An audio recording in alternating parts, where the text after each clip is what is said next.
Tu parlais de vices. Et quels sont les vices, du coup, auxquels vous êtes sujet dans ce milieu? Dans l'industrie musicale. Ouais. Il y a tout ce qui est déjà addiction. C'est ça. Tu sais, la créativité, certains estiment qu'il faut la stimuler. Tu vois. Et chacun a sa manière de stimuler la créativité. Et une fois que tu trouves comment stimuler ta créativité, tu veux en abuser. Et c'est là que ça tombe souvent dans les addictions. Ça, c'est tu vois. Il y a des addictions, que ce soit drogue du moi. Avant de rentrer dans l'industrie musicale, quand moi j'entendais cocaïne, c'est que c'est à la télé, c'est les documentaires, tu vois. Mais c'est quand je suis rentré dans l'industrie musicale, j'ai vu que certains artistes ou certaines personnes du milieu utilisaient ça pour tenir déjà, parce que chez nous ça va vite, tu vois.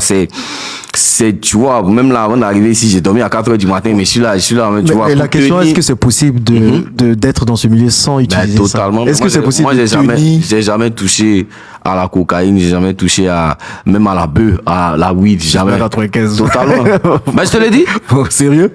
C'est que moi je bois, c'est l'alcool. D'accord. Je bois mon petit verre de ceci, il me détend, je suis bien. Mais tout ce qui est drogue dure, parce que je vais t'expliquer mon expérience. Tu sais, il y a le suivisme qu'on a au lycée, l'effet de groupe, tu vois. Quand j'étais peut-être en troisième ou en seconde, je sais pas, j'avais un groupe d'amis, tu sais, j'étais timide. Et je voulais m'affirmer dans mon groupe d'amis, tu vois. Mes amis, ils étaient là, ils avaient les petites et tout ça. J'avais envie d'être, tu vois, un peu, d'être dedans, quoi, tu vois, un peu. Et un jour, je sais pas, il y avait si c'était au quartier ou si c'était où, il y avait, les gars, ils étaient réunis, ils se faisaient passer le truc, tu vois, un peu. Oui. Et moi, j'estime que c'est Dieu qui m'a protégé de ça, tu vois, parce que je pense que s'il était rentré dedans, naturellement, tu vois. Un jour, j'étais là dans la causerie et tout, et ils ont commencé à faire passer le truc. D'accord. Écoute bien ce qui s'est passé. Hein. Quand c'est arrivé à mon tour, et testé. C'était le pire jour de ma vie, c'est ce jour-là. Parce que je pense que moi, mon corps et mon ADN n'allaient pas avec ça. D'accord. C'est-à-dire que quand j'ai fini, je ne sentais rien. C'est comme si j'avais rien senti, tu vois. Non, j'ai rien senti. T'as rien senti du tout? Non, j'ai rien senti. Parce que t'as pris juste une taf. Je n'ai rien senti du tout. C'est-à-dire que et jusqu'à mais c'est ça, j'ai demandé aux gars, mais donc vous allez perdre votre temps. C'est un truc qui ne sert à rien. Prends encore. Et quand j'ai fini ça, c'est comme si il y a eu bien des 30 minutes pour que le wave démarre maintenant.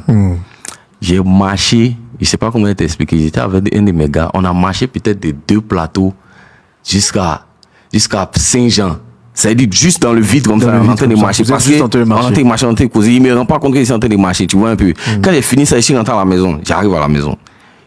Là, je sais pas comment il était affamé. J'avais faim.